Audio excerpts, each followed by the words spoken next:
Welcome to Soul Brew, where healing conversations flow as freely as the tea. Join us as we dive deep into the depths of the human experience, one sip at a time.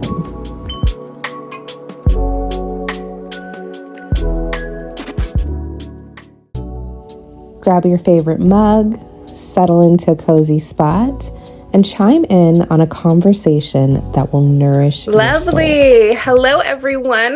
Welcome to another episode of Soul Brew, Healing Conversations Over Tea. I have my tea today here with the lovely Natasha Joy Price. She is a energy therapist, a podcast host, an author, and just everything kind of in between. So I'm so happy to have her here for this conversation. Welcome, Natasha. Thank you for being here. Oh, thank you for having me. And I have my cup of tea as well. Yes, A herbal the cup tea. of tea. Although Yes. over here it's pretty Lovely. hot, and Oh, I was like, I'm still gonna do the tea. This is like soul brew. yes. Yeah. Yes. Yeah, definitely. You have to have hot beverages to cool you down, Yeah. paradoxically, apparently, if you have them. So this is a bit of a strange one. It's beetroot, ginger, and curry leaves. Mm. But I thought I would try it. Very So good. Well, it's mine's very nice. mint today. Oh, lovely. Yes, But nice.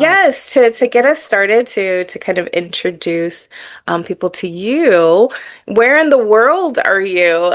Because I know I'm over here in America in Los Angeles, California, but where are you?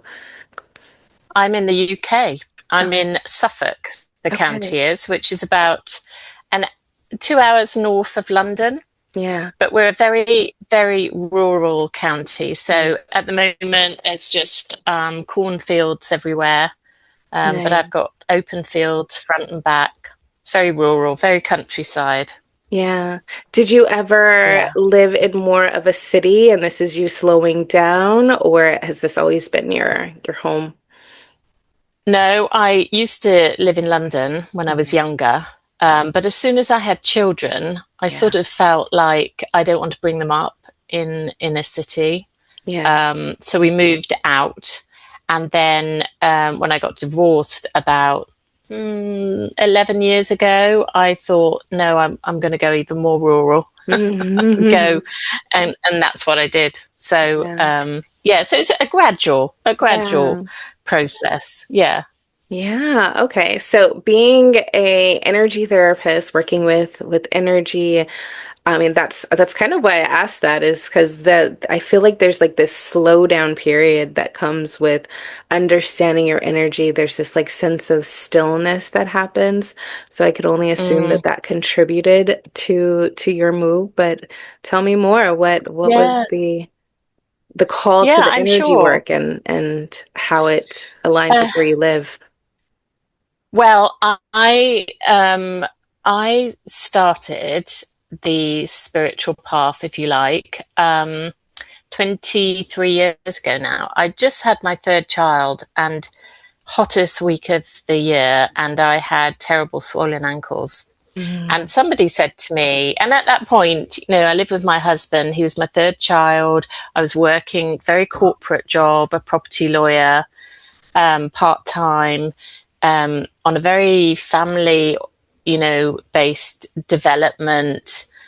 But life was busy. Life is busy when you've got kids and work and, all the other things that go on.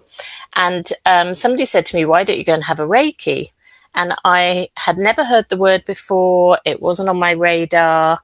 I'm sure I've always been spiritual, but it wasn't something that I was particularly focused on that time. But I went to have a Reiki and I took my son in the carry cot. And the lady who gave me the treatment had a little dog under the couch. And I didn't relax at all. I lay there with my eyes shut and I was thinking, where is she? What's she doing? That sort of thing. And probably that was because at that time I was so busy and, your conscious mind is going overtime. And I had a very, very bizarre experience. And I didn't speak about it to anybody afterwards. I didn't even tell my husband. I didn't tell the lady.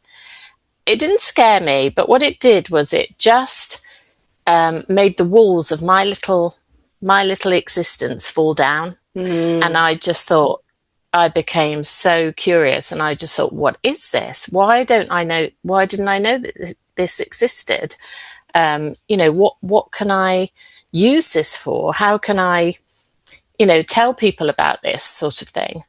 And that triggered my whole spiritual path. Yeah. I went on to train with Rosie, the lady in Reiki. I became a Reiki master.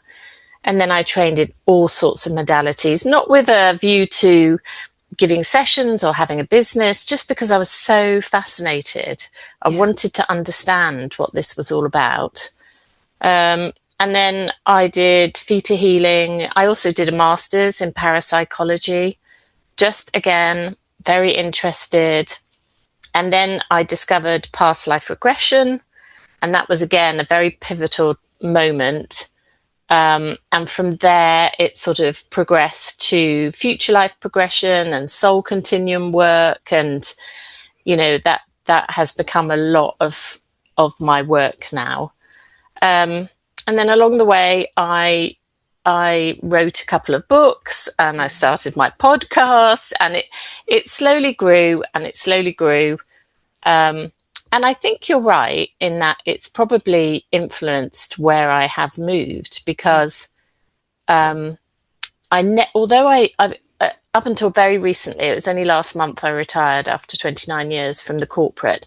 So I always had these two streams going along. And a few times I tried to merge them, but it didn't happen.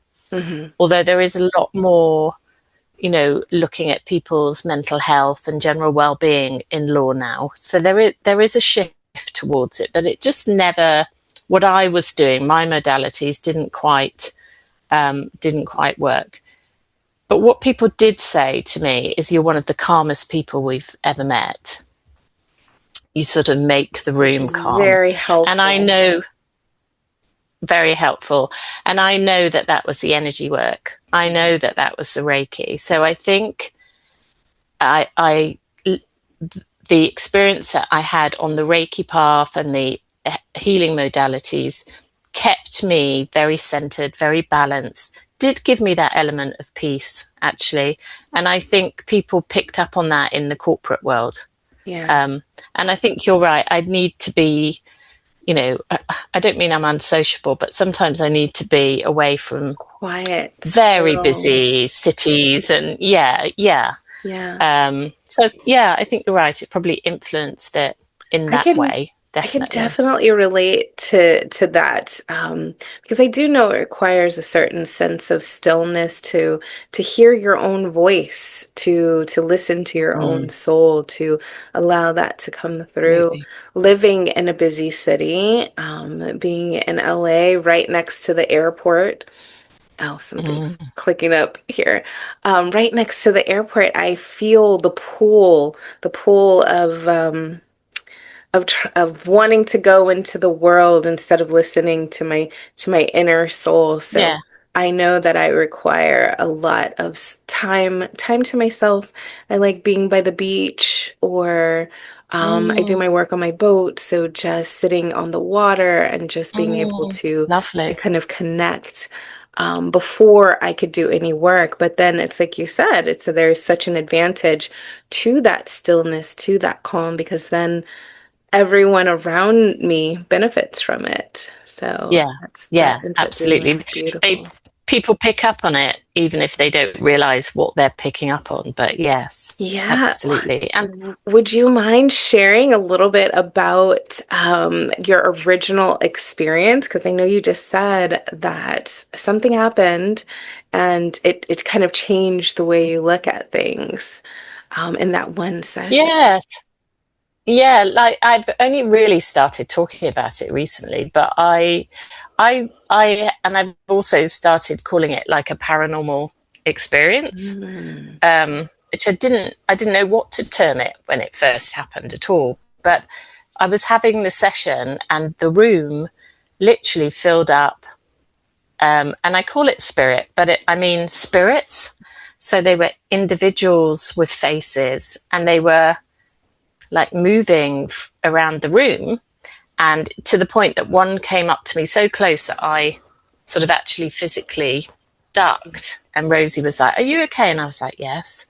I mean, this was my first experience of Reiki. So it was like, what is going on? Does this usually happen? I don't know. And like I say, it was fascinating, but it didn't frighten me. The feeling was beautiful. It wasn't like, it wasn't scary in any way, but I had no real sort of experience or vocabulary to explain to people or describe what had happened. And then a few years later, I actually found a painting by a Mormon artist called Brian Koshishnik, I think his name is. And it is literally what I saw, which is so fascinating to me. I want to have a conversation with him as to his influence and what he saw. But I think what he's doing in the picture is depicting spirit. He's depicting spirit and the energy around us.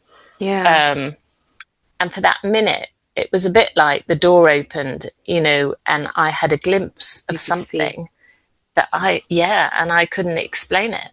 And I didn't know how to explain it. And I didn't even know that anything like that could possibly exist. Through your lens now, though, now that you are years and years beyond that first experience, how would you use your current language to describe what you saw now? That to me is spirit. Yeah. That to me is what I call spirit. Yeah. The energy that is around us, and we are always in touch with spirit. And in Reiki, we learn that it's the energy that's the intelligent part of that process, not us. We're just the channel. Yeah. And it makes me believe that that's true, that spirit is made up of individual souls, but in some way. And we do go back to spirit, we go back to source. And for some reason, I was seeing them as in a human form in a way. Yeah. But basically, it's just energy. It could be even just, like the way you're describing it, I'm seeing it as like what your eyes or what you needed to see to make sense of it. Like how you're, because sometimes I feel like interpreting energy is specific to my lens, is specific to your lens, whoever it is. But with my lens, I know that there's things that I will believe and things that I won't believe in it. And there's like a filtering system. So the energy has to show up in a way that will make sense to me, and I'll be able to understand. So this was the way that it was able to come to you, this energy. You were able to see this intelligent energy. Yes. Yeah. I think that's the thing. They wanted to show me that there was more than just colors or sort of vibration. They wanted to show me that there was more to energy, the energy that separates us and the energy that is around us. And they did it in a way that, not shocked me, but made me really fascinated. Yeah. I love, just the question I asked was more about like the language and how you describe it. Because this is my experience where I have a challenging time using words to describe what I'm experiencing. Because even right then, at some point you said they. And I know that you didn't necessarily mean a they, but it's almost like sometimes I feel like our vocabulary in English is just not enough to describe. Yeah, no, I don't think it is. And when you're trying to explain to people experiences, the language that you have, that everybody has, is not enough to explain it. We don't have the words for it. Yeah, exactly. That's exactly right. I think that's part of like this podcast and why I enjoy these conversations so much, because I feel like we're translating similar experiences. Like what you shared is an experience that I've had several times, and it's just interesting to see the language that we're using to describe it, because I can almost see and feel as you were describing, but then also Yes. my tongue is not able to say what it is. Yeah. Yeah. Yeah. And how it feels, and Mhm. yeah, whether the structure of it, and yeah, it's very hard. It's very Mhm. hard to um, describe it, which is why when I saw the painting, that was amazing, because I just thought, oh my goodness. And Yeah. apparently the real painting is huge. It's like the Mm. size of a wall. It's amazing. And I just thought, wow, I need to speak to that guy maybe one Yeah. day. But, I need to ask him what the influence is, and has he seen that, Yeah. you know? Wouldn't that So, be, I mean, but when yeah. you said that, I think of just that feeling of I'm not alone. And I Mm, think that's also what I like about Reiki practitioners, is that we've all had our own journey, but it's a similar journey in that we saw the energy. We yeah. saw it and wanted to learn more and wanted to discover more, because that was going to be my original question before I moved on, was how did you even say yes to Reiki? Like, it's not something that everyone's talking about. So just the fact that you even said, when someone told you you should do a Reiki, that you said yes, like, what was that Yeah. experience to go from, I don't even know that. What did you have to go from to be able to say yes? Because it's almost like a closed door to a wide open, being open to a new experience. Yeah. Well, it was my mother that suggested it. Mhm. And I suppose that added weight to it because I trusted her. Um, I think if a stranger had said, go and have a Reiki, I might have said, oh, Mhm. pooed it a bit. I don't know what that's about. I'm not going to do that. But because it was my mum and I trusted her, and she knew Rosie really well. Rosie had taught her Tai Chi for weeks and months, that I made that decision to go. But I don't know why, really. And when I learnt and I was training with Rosie, a lot of the time I didn't really understand what was going on. And I certainly didn't have an amazing experience every session or anything like that. But I kept going back because I just felt like after every session, like my batteries had been recharged. And as a young mum, busy, that I could really feel that, and it made a difference to me. And that's what kept calling me Yeah. back, Oh, that's a good really, one. initially. I Yeah, could relate to yeah. that too. That battery recharge is worth it. It's worth all knowing this modality. Mm, Um, because with you being, like you said, in the corporate world, but then still managing corporate world and like spiritual healing world, that's a hard one to do. But if you're recharging your battery all the time, then yeah, that's yeah, the key. That's the exactly. goal, that you can actually be in corporate world for the rest of your life if you're charging your battery every night, if you're doing your cord cuttings, filling you up with Yeah, positive energy, then you could survive anything. yeah. And then, that opened the door to all sorts of other experiences, and, meditation, and that I wasn't doing before, and um, all sorts of things that I tried after that experience, Yeah. because I just knew, because what they'd shown me, I knew there was something else out Yeah. there. I'd seen it, so I knew. So you didn't have to convince me. I mean, I didn't have an experience every week or anything like that, Hmm. but I had enough affirmations and enough experiences to just keep me going, Yeah. because I wanted to know, why don't I see that all the Hmm. time? Why? Like one session when I was giving somebody a treatment, I saw one of their chakras so clearly, and it actually spooked me a little. And I was like, oh my gosh, I know that that's what it should look like, but it does look like that. It was Yeah. so obvious. and I've often analysed that afterwards. So when you get those affirmations, you might not understand. I mean, I don't understand everything about energy healing. Nobody does, I don't think. Yeah. But if you get affirmations and you actually see with your physical eye occasionally, or you have, an amazing experience occasionally, it just, that there is something happening.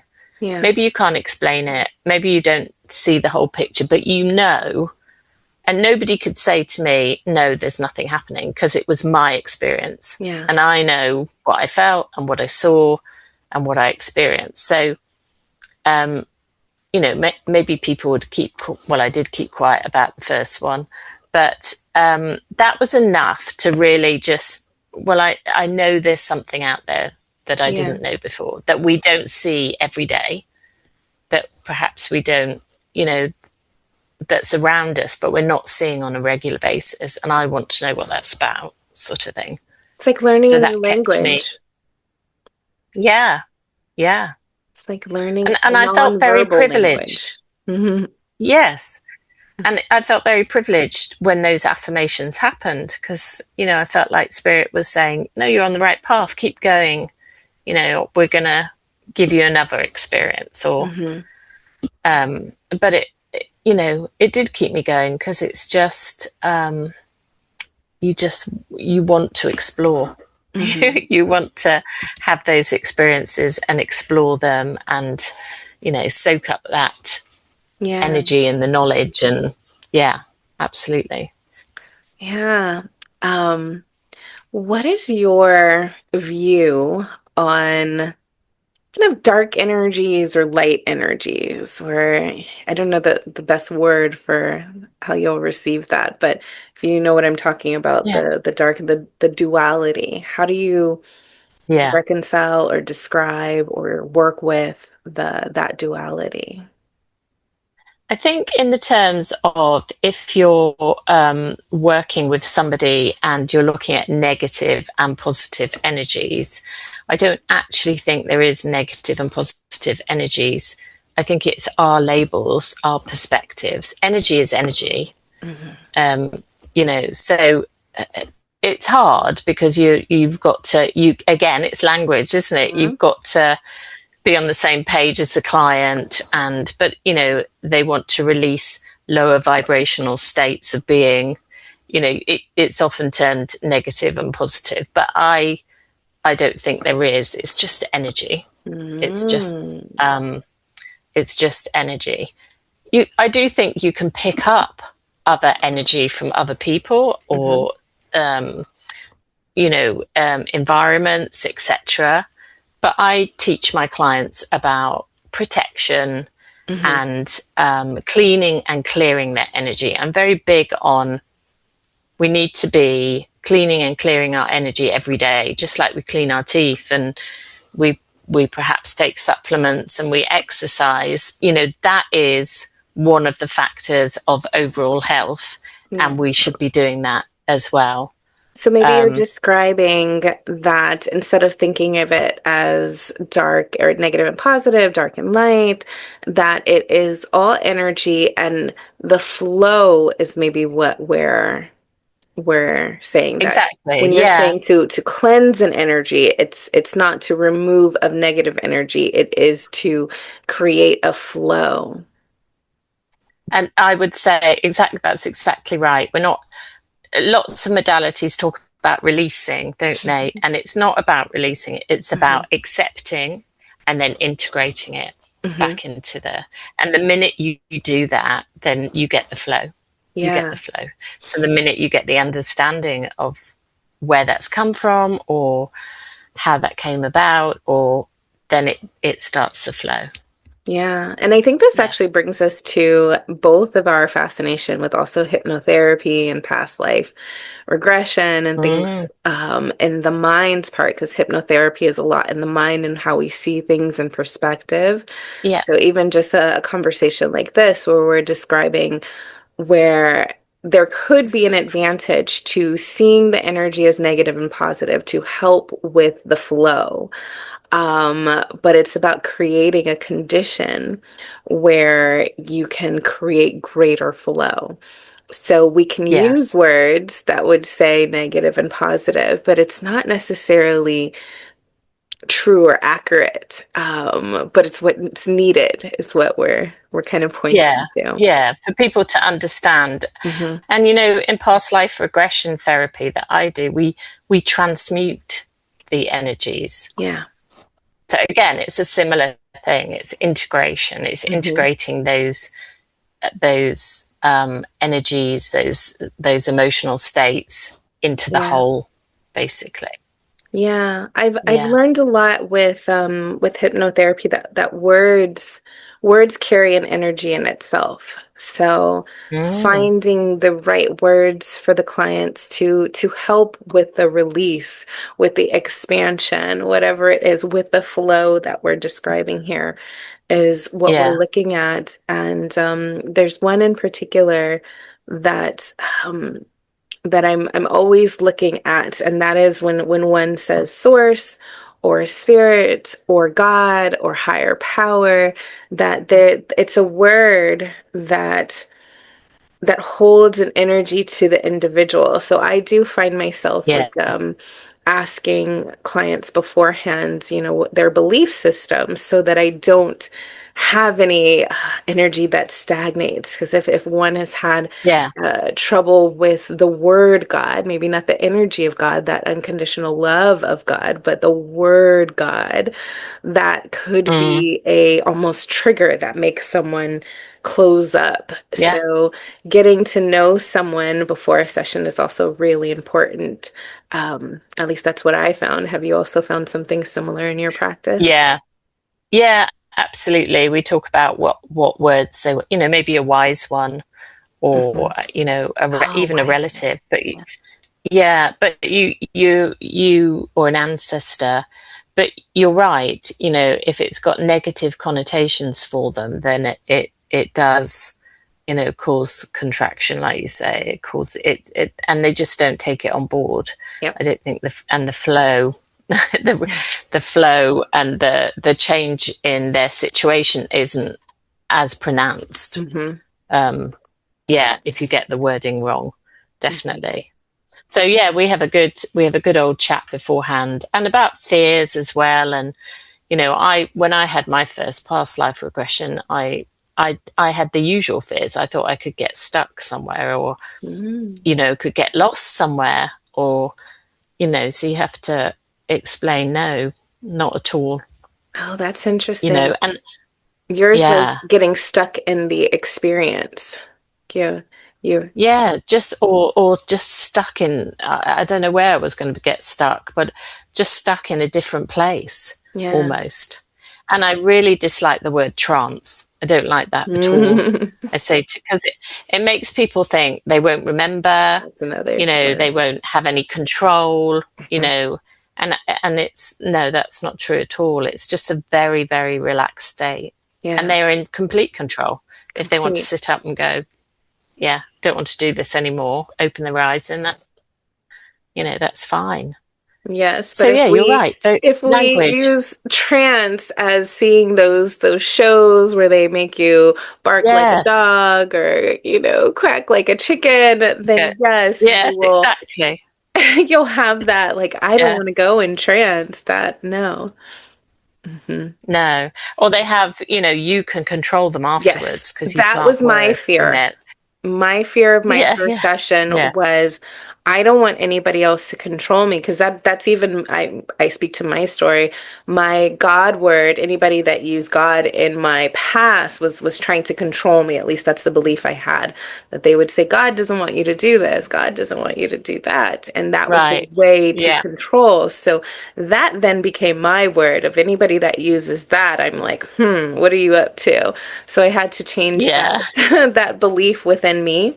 yeah, But trance is also yeah. something similar in that I thought one would be able to control me. So I was very Mm, like, no, I don't want to do this. And my first session actually snuck up on me that it was a inner child healing session, that she also happened to be a hypnotherapist. and we within session did it, but I was really comfortable with her because it was online. So I felt Yeah. that at least the worst case scenario, I'll be in my own house where she's in her space and I am over here, Yeah. and I have full control of me. But that is definitely a fear that would come up, is will I lose Yeah. control of me? Yeah. Well, my first experience was with an audience, and I had high anxiety about it anyway. But I went on a hypnosis course, and the teacher said, "Oh, we're going to put everybody's names in a hat, and we'll pull one person's name, and they can have a past life regression." Mm, And I knew it was going to be me, absolutely knew, and it was me. So again, I think that was a way of, in a way, if you believe in guides and spirit, but that they were putting me in the place, the next sort of the next experience that I needed. yeah, Because again, I had I saw so much and had an amazing experience, and thought, oh, I've got to go and train and do this. So yeah. that was my, you know, route into past life regression, really. And since then, is that your favorite modality at this point? Is that your favorite type of work? What would you say? No, Your not really. I love favorite? them all. I love Reiki because I Mhm. just think at weekend I taught Reiki 1, and I just think it's such an amazing foundational energy method for people who are just starting out. And I love being able to teach them about that and say, and show them something different and attune them to that energy. Yeah. I do theta healing, which I love as well. That's just an Mhm. amazing modality. And I do love the past life regression. But at the end of past life regression training, I thought, well, there must be something else. And then that There's sort of always led to something future. else. I know that led to future life progression, and then the soul continuum work, which I I love. I find that amazing. Yeah. Yeah. Well, speaking to that person, like you said, that kind of newer person to the energy world. We were talking about this before. I feel like it's kind of a, you can't even say it's a soul, it's a language thing again, where you don't have the language to describe what it is that you're experiencing, but there's a call to wanting to work with energy. There's a call Yeah. to understanding energy, wanting to make sense of it. And so those are, I also teach Reiki, so those are usually the newbies that come in. Mm. So speaking to that person, what's the best advice that you would give someone who is, yeah, it's like you're seeing life differently and you don't quite know how to explain it. What's the best advice that you would give to them? Before they've trained or Before they've after trained, they've before trained? they're literally Before they've online, trained. like I'm experiencing energy things, or I'm Yeah. sending, like Yes. what they're starting to explore and be open, where someone said Reiki and they have no idea what Reiki is, but they show up. Like, what's your, it's Yeah. that explore, wanting to understand. It's it Yeah. could be a scary time. Like all your friends are just normal and you're feeling something different. That space. Yeah. I mean, I would say then do Reiki. Find a teacher that you trust and really gel with and resonate with, and get attuned to Reiki, because I think Reiki is just opens you up energetically. Hopefully, you will be taught about protection and closing down as well, and not being completely open to everything. But it's an amazing foundation for anything else. For any, if you want to go into the psychic development realm, then you can do that. If you want to go off and learn deeper into energy modalities, you can do that. It's just, I think it's almost essential, Mm, because the level of understanding of intention, the importance of intention, how that's like the switch to turn energy on, about distance healing mm, and all that sort of quantum physics, about that, how that works, and just, it was devised as a way of life, really. So it's like the self-healing process that's so amazing, for people as well on a day-to-day basis. It's just, I think if anybody is having anything like that, talk to somebody, a teacher, somebody you trust, talk to them. But Reiki is an amazing, Yeah. amazing step to help you with all of that. And it will start helping you to explain experiences, and Yeah. it's like the first step to start explaining But all of even that. that, if I take myself back to that time of not knowing any of this, how does one find you? How does one find me? How do your clients typically find you? I mean, now it's a little bit easier just to hop on the computer and type a search, but Yes. it wasn't like Yeah. this when I first started practicing. It wasn't as open. No. It was definitely a word of mouth thing. And Yes. yeah. Well, funny enough, let me think. My last couple of students, how did they find me? Well, the last student I had, I actually came on my podcast. Mm, So we got talking about things, and I actually she's quite young, and so I am acting as her spiritual mentor for mhm. her. So it was just a gelling, and Yeah. we had a really interesting conversation. Another client before that, I think she came to me for theta healing. Hmm. So she was very open to the ideas, of energy, but then decided after quite a few sessions that she would do Reiki, Yeah. and she wanted to explore more. So different, really, Yeah, of course.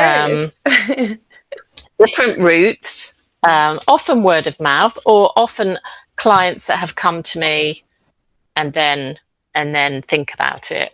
Yeah. But even that's I Yeah. think that's what I'm kind of pointing to. There's this awakening that happens where you just start to search and Mm, be open. Because I guess even mm, someone that's listening to this right now, this recorded podcast that we're doing, this would be someone that is getting the call, that's starting to feel something different, and yeah. starting to look around, which is honestly why you and I both do our podcast, to have these conversations, to Yes, open it up to um, absolutely. different world for others that haven't experienced this yet. Yeah. Hmm. And it's amazing, isn't it? You're in California, I'm in the UK, that we Yes. can, it always fascinates me that we can speak like this and just have Hmm. a conversation. But that ripple that really spreads out, Yeah. to people, and just gets them to start being interested. And even if they're really tentative, just go and have a session, go Hmm. and experience it, see what it's like, see what you feel. Yeah. You know, that's how I approach new stuff. Well, let me just try it. Let me Yeah. just, and if you go to somebody and you don't like them, or you don't, connect with them, then find someone else. It's all their choice, your journey. Just work your way through. And there is so much free meditations. And I mean, I've got a healing meditation on my website, but I mean, there's so much out there Hmm. that people can just start trying.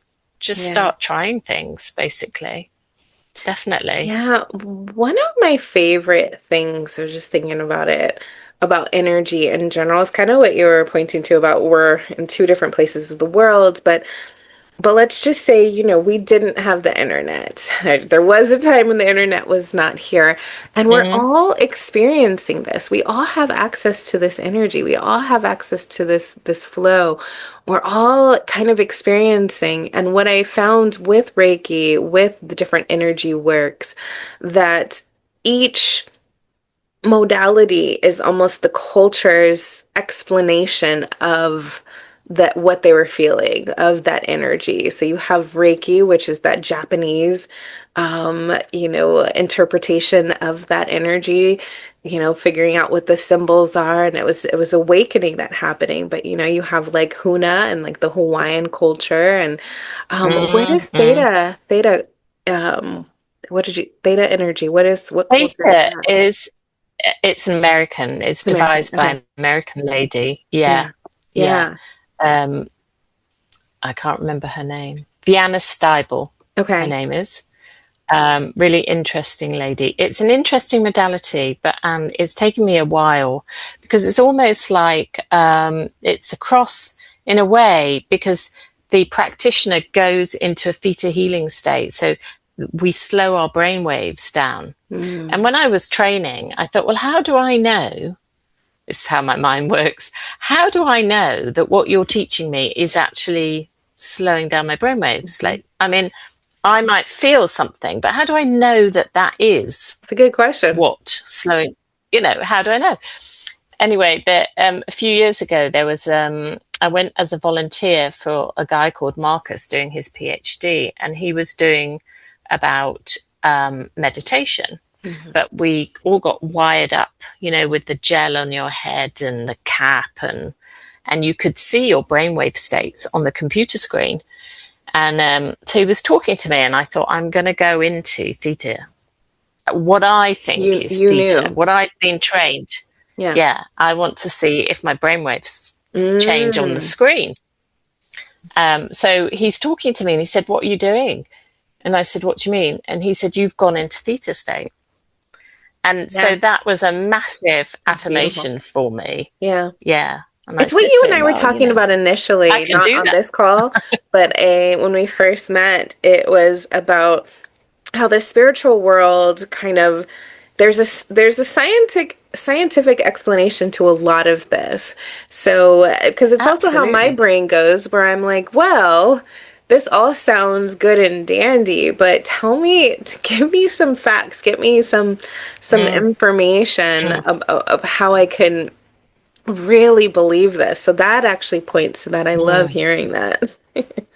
Yeah. Well, it was amazing for me. It was a turning point for me because I almost couldn't do the therapy without knowing that what I was Yeah. doing was actually going into. But as soon as he said it, I thought, okay, I am slowing down my brainwave states. Yeah. Okay, what she's talking about then is probably correct. Yeah. That's amazing. So from then, I do a lot of theatre, and I do it on myself as well all the time. Yeah. Um, and I've now created a shortcut to do it. So As because we do. what you're taught is a long process, but Yes. I do a little Well, that's the shortcut. same But with Reiki. Like they teach yeah, you a way to do it, but then you find your own way. You find your own way to yeah, access. And everybody's yeah, different. So even when I'm teaching, I'm like, I'm going to teach you the way that I learned it, and then I'm going to teach you the way yeah, that I've learned to do it for me, and then you find a way that works. yeah, somewhere in between, But basically. very Yeah. similarly, that machine, and I'm not even going to know what it's called, but it's the machine that could see your aura, that does the different Oh yes, colors. yeah, That one's amazing too, because I found that I could sit in front of that camera and it could show my aura based on my thoughts. So then that goes to hypnotherapy, yeah. right? Based to Mm, what am I thinking? What's happening in my body, the slowing, whatever it is. And that each thought changes colors. And that's where I kind of see like the yes. proof there too, that if I'm thinking about more loving thoughts, you'll see that kind of pink or green color, or even like grounding thoughts where I slow and kind of get more sturdy. You could see Mm, it shift. So that's amazing yeah. itself. I've had experience with that, and what it taught me, and it goes back to what you were saying before. So different modalities, like say spiritual healing and Reiki, they come through in different colors. Mm. So they are coming through in different frequencies. So what I've come to believe is that all modalities and healings, they're coming from the same place, but they're just coming through at different frequencies, Yep. you know? Yeah. And that's what we're seeing, just different frequencies being pulled through. Hmm. But when I did Reiki using that photography, it was violet, lilac Hmm. color. That's how the Reiki came through, and it was beautiful. Yeah. Mm. Yeah, I know exactly what you're talking about. And that's why, when you were Mm, talking about all of the modalities that you've practiced, or just learned mm, on that learning journey of just going from each modality, but not just modality, but just experience. And I think that all of that education is learning how others have interpreted the same thing. yes. Yes. Yeah. Hmm. The same, and it's like a dial, isn't it? It's like on a radio. It's all coming through the radio, but it's just coming through in Yeah. different frequencies and on different bands, if you like. But Yeah. it's coming from the same source. Oh my That's goodness. yeah, Yay. Okay. yeah. Well, we're nearing the end of our time. It's so crazy how fast it goes. I Um, know it does.